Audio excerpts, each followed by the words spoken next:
Could the Tradwife movement help strengthen the American family unit? I'm just asking the question. Being a traditional wife is so much more than just cooking and cleaning and wearing house dresses. Does that say you were putting on makeup for an hour and a half to not go anywhere? We gotta go to the grocery store. You said you submit to your husband. Why are you looking at me? I'm not trying to start trouble.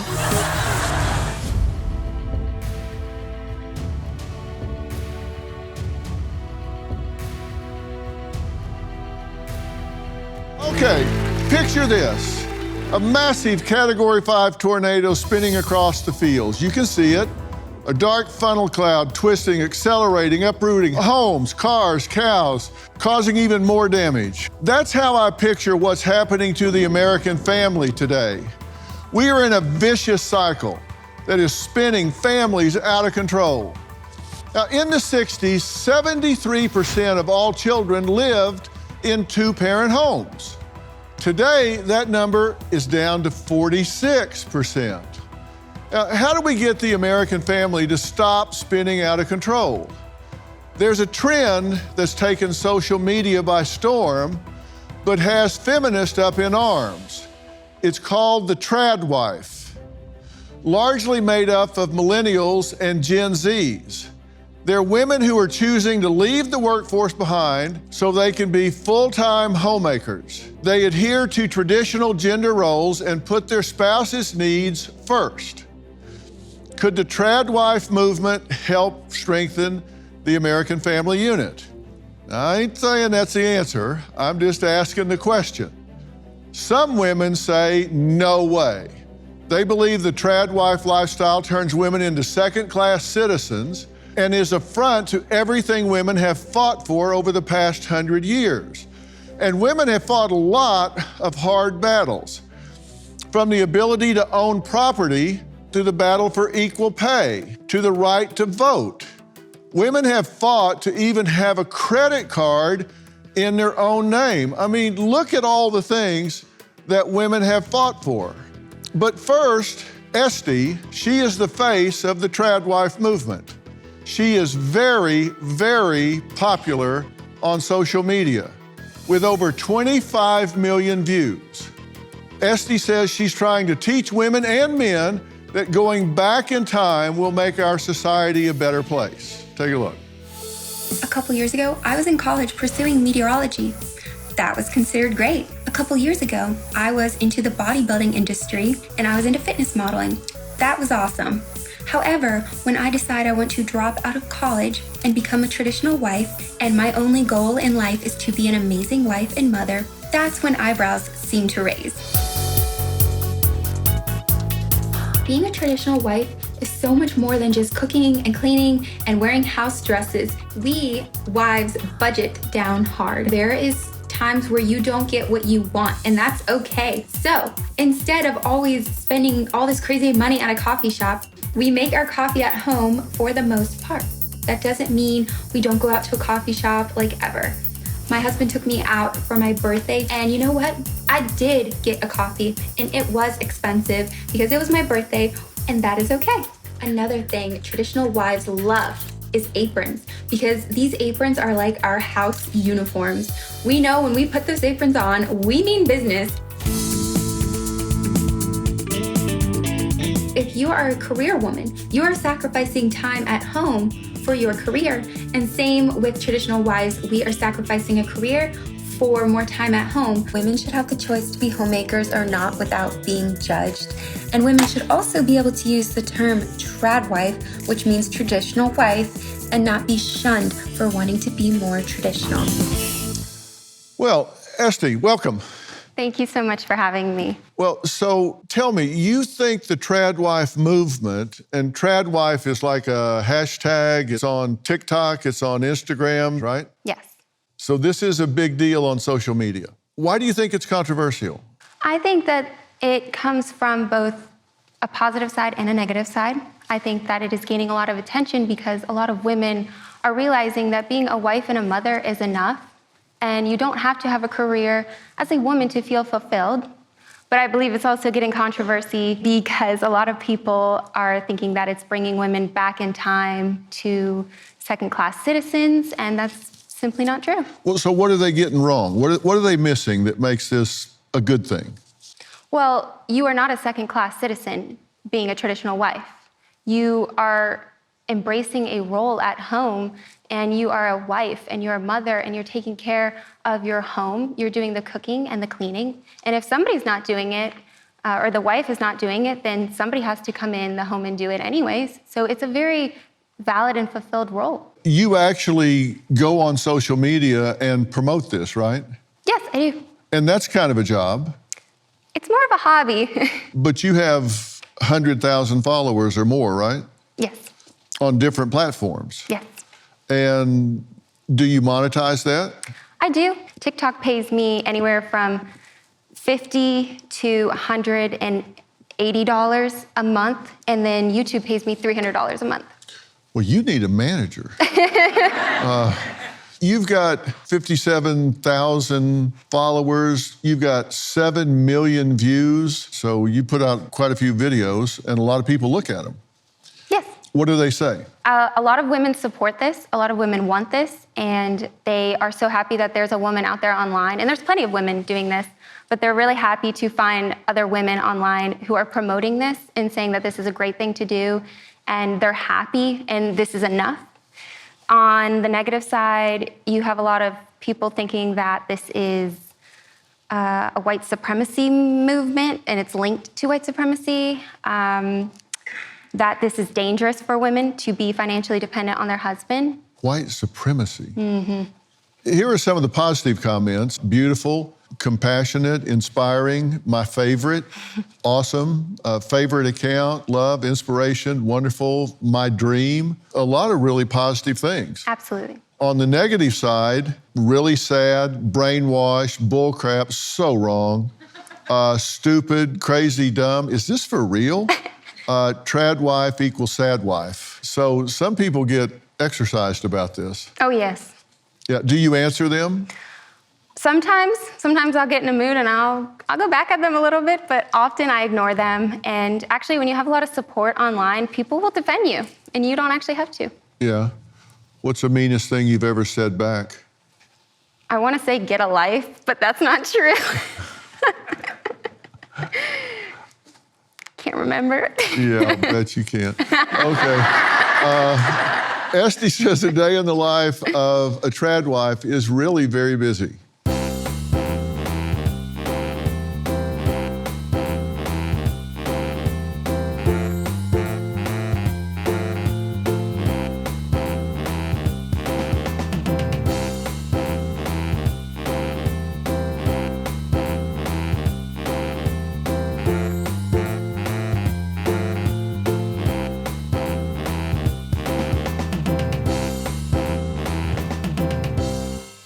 You are busy. Did that say you were putting on makeup for an hour and a half? Yes. Makeup and hair, yeah. To not go anywhere? Well, you gotta go to the grocery store. And you said you don't ever wear sweatpants? I have one pair, and I don't wear it often, no. Why are you hiding your face? Why are you looking at me? I'm just curious. Okay, you said you submit to your husband. Yes. Yeah. I have a tick. It's not. I'm not trying to start trouble. What do you mean by that? Well, I think the term submit has gotten such a bad rep, and it's gotten completely twisted in the media. Uh-huh. I actually blame the twisting of this word from the porn industry.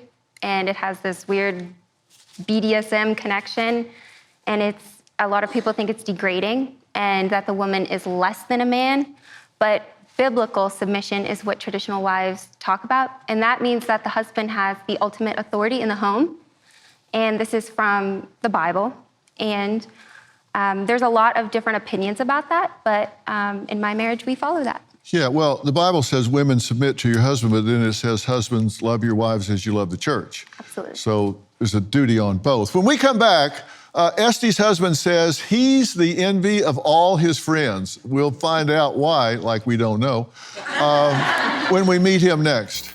You can have a wife who stays home, adheres to traditional gender roles, but she might not believe in submitting to her husband. One of the differences with traditional wives is our priorities and our values. Christian traditional wives believe in biblical submission, and this does not mean the wife is of less value than the husband, but our husbands do have the most authority in our marriages. Estee is what is called a Tradwife. Now that's short for traditional wife who chooses to live a lifestyle that has a lot of women seeing red. Not everyone, but a lot of women seeing red. Now Tradwives have turned away from feminist ideals in favor of homemaking and taking care of the family. Now, Estee says that is not being a second-class citizen. It is not at all a bad thing. Now, she's been married to Connor for a year, and he says this lifestyle is exactly what he wants. My life as a traditional husband is great. I have a clean home to come home to, and I also have food on the table.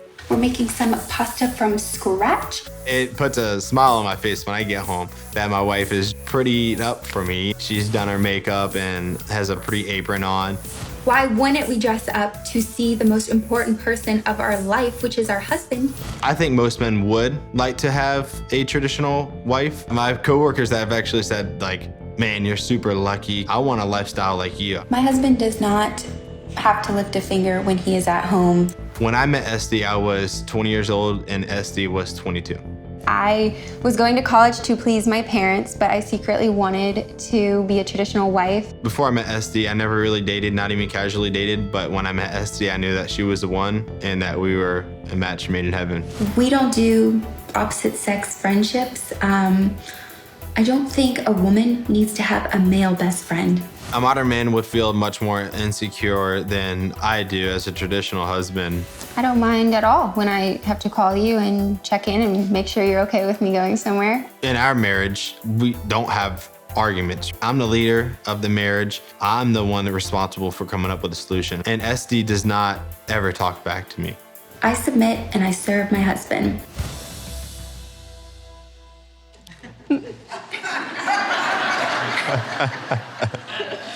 I'm sorry. So why was a Tradwife important to you? When you raise a family, her taking care of the children, staying home with the children, coming home to a well-cooked meal, clean house, and just having a wonderful life and living life and loving your family and your wife. And how did you bring this up? I brought it up on our first date, actually. Yeah, surprisingly, yeah, I did. Really? Yes, I did, yep. And we talked about it for like 2 hours on our first date, and we both loved the idea of it, and that was a goal that we wanted to work towards. And you say you don't have any arguments. I wouldn't say that we don't have any arguments. Well, you did say we don't have any arguments. Or disagreements, but I come up with a solution to solve that, disagreement, or when we have a disagreement on something, I'm gonna be the person to come up with a solution so it doesn't lead into an argument.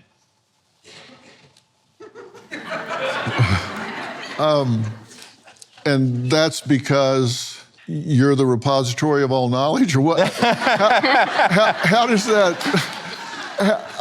that work? You just, you just think that you love each other, and you need to figure out a way to put whatever you guys are disagreeing about behind you, and do what you want. Do what I want. Well, that's what you said. You come up with the solution. We come up with a solution, but it's not always what I want. I want to make my wife happy. That's my job as a husband, to make my wife happy and love my wife more than anybody or anything. Yeah. Well, we had that kind of agreement. We decided I would make all the important decisions and she would make all the rest. We just haven't come up to any important decisions. And that's worked out really great. It's a very balanced life. I think people think it's extreme to have one person at the head of the household, but it's very natural and it's been done for a very long time. You say when Estee goes out at night, you go with her. Absolutely, yeah. Well, the world we live in nowadays has got, so many things out there that could happen to somebody, especially a woman. And you also have car crashes, all this stuff. I want to make sure that she's safe to get to where she needs to go, especially at nighttime. Yeah. What do you think about modern feminism? I think it hurts a lot of things. I think it hurts masculinity in general. I think it hurts the traditional roles that we live. I think that, and I think it hurts masculinity because the woman is more the leader than the man. Men are born to be leaders. A masculine man needs to be a leader, and he needs to walk with God. And he needs to be able to protect his wife at all costs. And that's what my take is on it. Do you think you would ever support her having a career outside the home? I would support my wife in whatever I need to support my wife in. But, that's why I married the woman I married, because we chose this lifestyle and this is what we love. Yeah. You think you would ever want to work in some other capacity? Well, I wouldn't. You certainly work hard now. I work hard, yes. I wouldn't say my life is hard by any means, but... No, but I mean, I saw your schedule. I do believe women should be busy at the home, and I would not want a career because I truly am fulfilled in this role, and especially when I soon become a mother, that role will be even more fulfilled, and that whole chapter will open up a whole new world for me and so much more happiness, and we just look forward to that. Yeah. Do y'all plan to have a family? Yeah. We do. How many children? I would say around 3 children. That's the ideal, but if it's more, then it's more, and we'll love it. Yeah. What do y'all do for fun?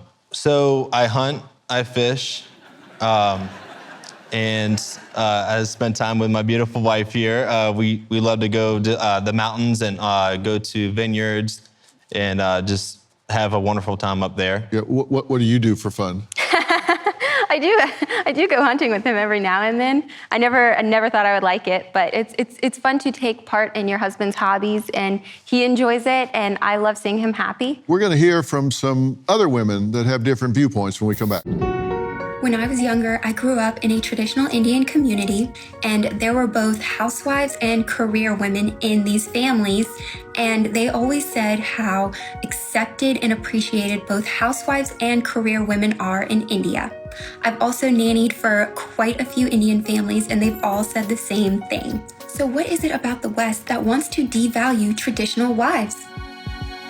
Okay, well, that was Estee. She's married to her husband, Connor. They've been married now for about a year. She's embraced the role that's referred to now, on the internet at least, as a tradwife. Maybe a new term, an old trend, very traditional. It's been around for thousands of years, and not a bad thing, it's just a little different than we see today. Just 5% of children were born to single mothers in 1960. Today, that number is 46%.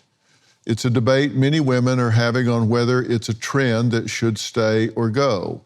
Now, Neha says that she doesn't like this new trend. She says tradwives are looking back to the 1950s with rose-colored glasses and romanticizing a time that really wasn't so great for women.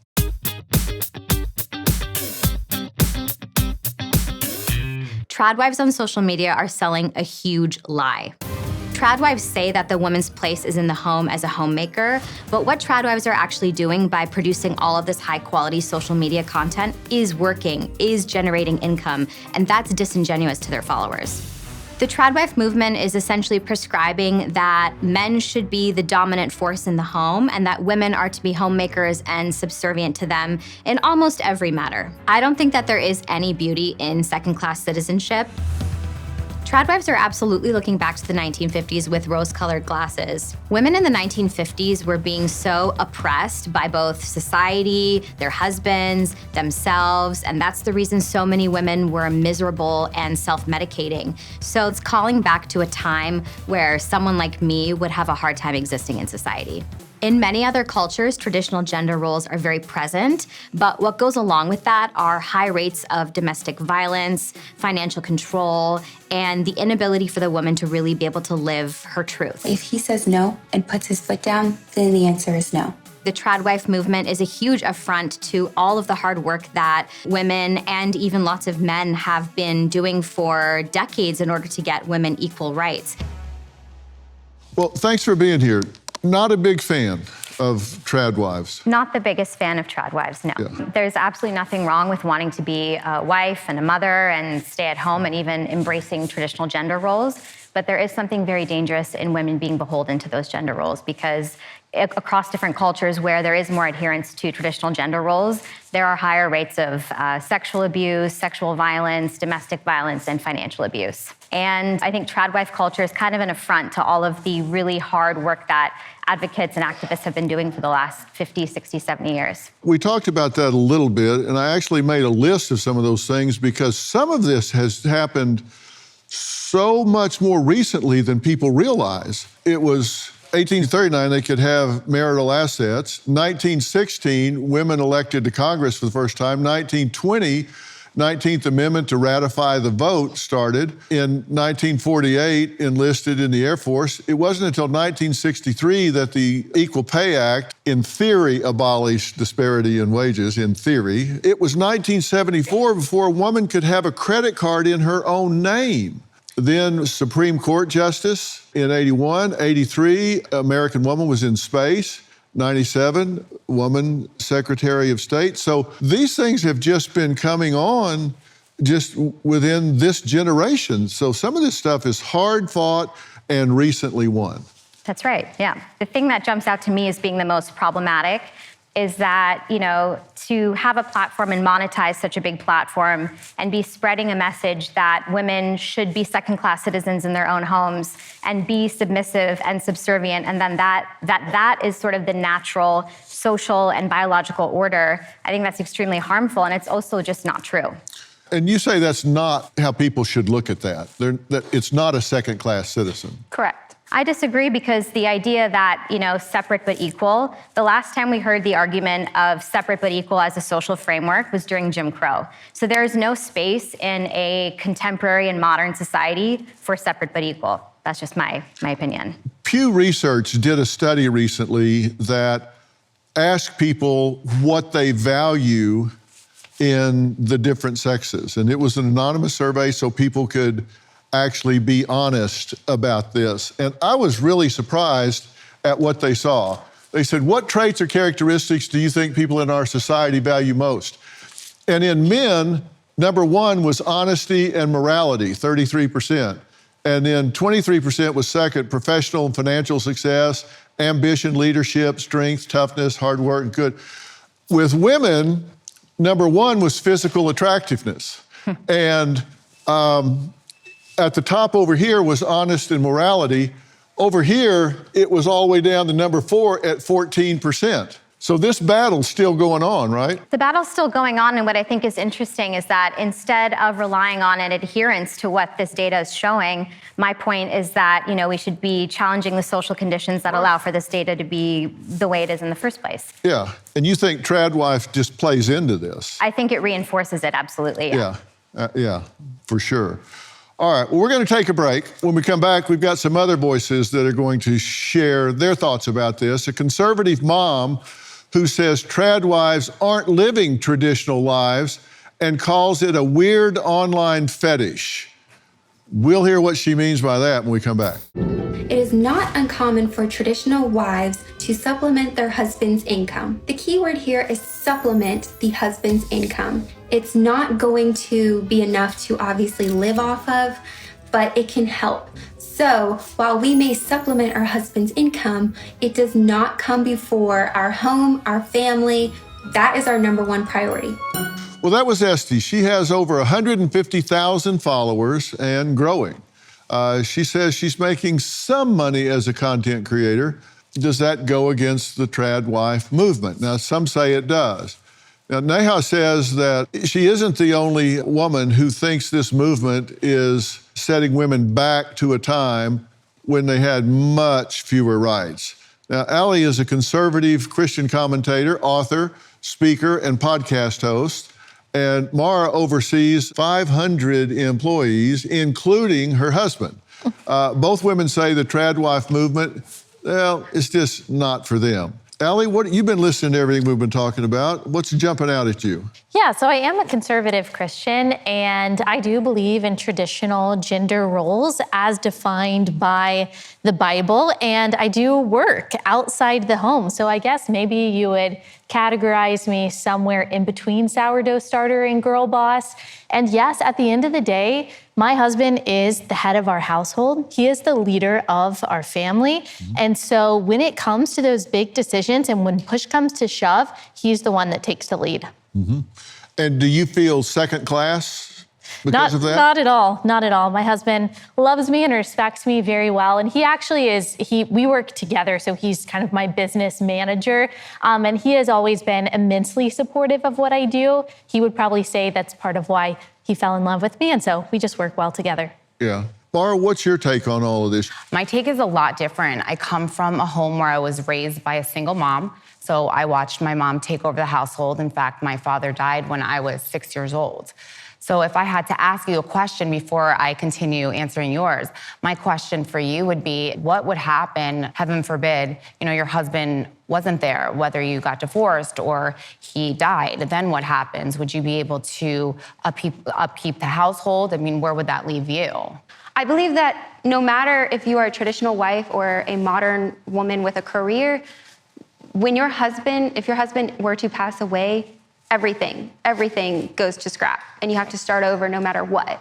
Like, if your home was depending on two incomes, you would still have to sell your home. You would still have to figure it out. So no matter what, I do believe that there is a change that's going to happen, and a huge change. But in terms of traditional marriage, a lot of women would go back to under their father's roof, their family's, their biological parents' roof, and figure it out from there. I'm not incapable of course, making money. Obviously, I did not finish my college degree, so I don't have a degree. I don't have much work experience besides nannying, which obviously I guess is not super applicable, but I would figure it out and I would pray, and the Lord has a purpose no matter what happens to you. Right, that's interesting, yeah. So for me, right, I do believe in God. I have the same pretty much traditional values, but in my case, I feel like being a businesswoman is only a part of who I am. It doesn't define me. So being a housewife, while I respect all of that, I also feel like for me, I need to be happy with me in order to maintain a happy life, right? So a lot of that includes, yes, I tend to my husband, but you know what? My husband also tends to me. We do it together. My husband doesn't always take the lead. I am his boss at work. But you know what? I feel like a marriage is a partnership, and when we do it together, we have double the results. It's not just one relying on the other, but really relying on each other to encompass an entire life together. So a little different from the way that you're brought up. And on your Instagram, you talk about society and pushing independence on young children. So my question to you is, this ideology that you have, is this something that you would, if you have a daughter, is that something that you would press upon your daughter to become a Tradwife, or would you be supportive as to whatever she chose to do? I would definitely want my daughter to prioritize her family, her home, her husband above all else. I would want to instill confidence so that she could choose the right husband, because that ultimately is the most important thing in this lifestyle, is marrying the right man and understanding your man's character before you marry. But I believe that a lot of women do have rose-colored glasses on when they're dating, and then when they get married, this is when they have this crisis of, who did I marry? What is gonna happen? And they believe in a backup plan, and they don't have that confidence within their marriage. Yeah, getting papers on him doesn't change him. Trust me. Coming up, we're going to meet a man who says that he had to leave the U.S. to find the perfect Tradwife. And we're going to ask him how that's going. We'll find out. My name is Austin, and I support the Tradwife movement. I think traditional wives are pillars of the family unit and the community, and I would love to one day be able to provide the means and space to have that role in my household. The main reasoning is I think raising a family is an art form and is a hard job and time well spent. Nothing against dual income households, but I think about that extra 40 hours a week that could be spent on local communities, on your family, on raising children, which is a very difficult job. And like I said, it's time well spent that I think I would love to have a part of my family unit in the future. Well, that was Austin, who's traveling the world in search of the perfect tradwife. So since he's traveling the world, he's joining us virtually from the Philippines. Hey, Dr. Phil. What kind of wife you looking for? Well, you get the traditional wife. I think there's a spectrum, right? I think you can take the most extreme version of a traditional wife or someone who's not, and I think it's in the middle. I think you're allowed to choose a spectrum and be flexible. I don't think it has to be as extreme or extremist as people want it to stay. So you say your love life has blossomed outside the U.S.? Absolutely, yeah. I think after the pandemic, I was able to work remote and I started traveling the world. I started in Colombia. I got to go with my family to Spain, Mexico, Korea, the Philippines, Vietnam. And, I was single at the time. So there's dating apps now. I got on Tinder and I started meeting up with locals because I thought, who knows the culture better? And they were able to show me amazing places around the world. And I was able to meet a ton of people, make a ton of friends. And now I'm in a long-term relationship. Oh, so you've got somebody that you're serious about? Yeah, I have someone that I'm serious about now. Okay. All right. Well, we'll watch how this goes along. Coming up, is going back to a traditional family paradigm a good thing for our society or a bad thing? I'll tell you what I think when we come back. Tonight we're talking about kind of a new social media trend, Tradwives. Now, look, I've always said different strokes for different folks. You got to find something that works for you. And there are some things that are happening in our society now that I'll tell you are all around unhealthy. There are some trends of much more cohabitation now where people aren't married, and the statistics don't lie in this regard. If you have non-biological relatives involved, there's high risk of abuse for the children. If you have a bio mom living with a man, the risk of abuse of small children in the home is 33 times normal. Fatal assaults by stepfathers are 100 times greater than they are by biological fathers. You got 1.5, 2 times a child of divorce will engage in risky sex behavior. So if you have children that go through some of these experiences in life, you have to control those you can, because children that grow up in a single parent home can absolutely thrive. They can absolutely do well in school. They can absolutely learn all the things they need to do to have a wonderful life, but you just need to be aware there are some risk involved. You're a perfect example. You've been through some of these things, and it clearly changes who you are, but you have to adapt to it, right? Absolutely. Yeah, it depends on how you do your parenting. For me, my kids are everything. I would say they come before my husband. They are the number one reason that I am successful. They're the number one reason that I'm okay with being in a male-dominated industry, because I want to show my daughter especially that it's very, very important. I mean, as women, we fought for so many years to seek equality and to be in a workforce where you're even looked at the same way as a man. So, again, while I respect the whole Tradwife tradition, and as a product of somebody that was brought up by a very strong woman, I feel like, the Tradwife tradition is one thing, but it doesn't compete with being an independent woman. We've worked so hard to acquire that title, and it is the way that we raise our children. For me, I want to leave behind a legacy that my daughter sees and she's very proud of. I want her to be independent. I want her to know that, unfortunately, in life, things do happen. Parents do die. You do get divorced. It's not always rose-colored glasses. It's not. And I believe you're young. You're 27, right? And the way that I was at 27 is completely different how I was when I was 30 or how I am now. Everything changes. Things do change. We evolve.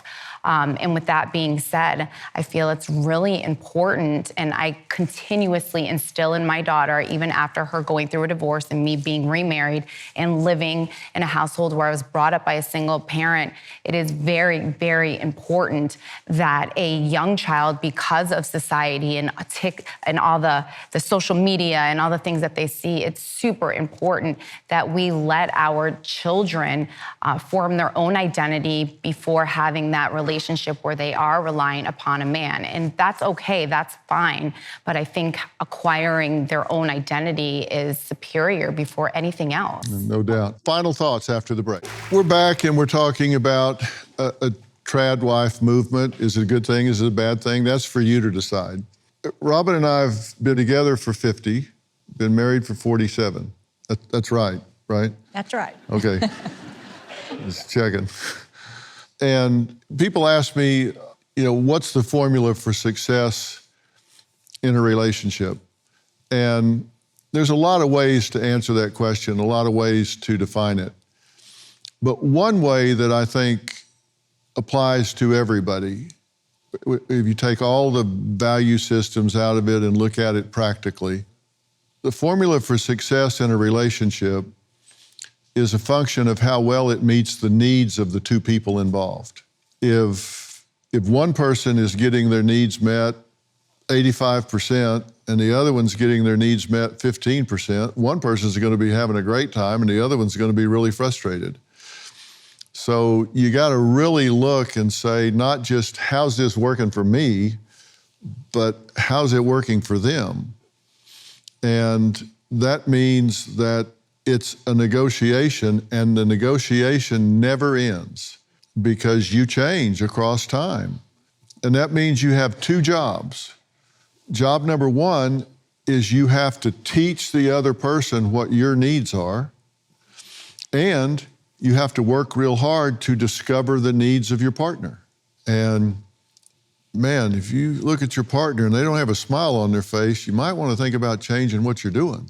And across time, that works really well. This is not a 50-50 deal. It's a 100-100.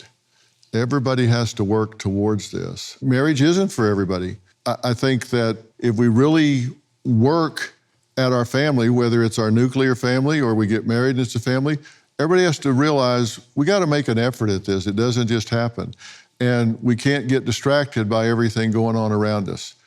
And I think the family is the backbone of America.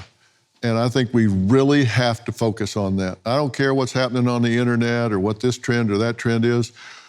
Family is backbone of America, and we got to focus on that. All right, we're out of time for today. I want to thank all of my guests. I talk about all these issues and more in my new book, We've Got Issues. And I don't think anybody disagrees, we've got issues in this country. And the subtitle is How You Can Stand Strong for America's Soul and Sanity. It's available everywhere you can buy books. Log on to drphil.com, and we will see you tomorrow night. Thanks, guys.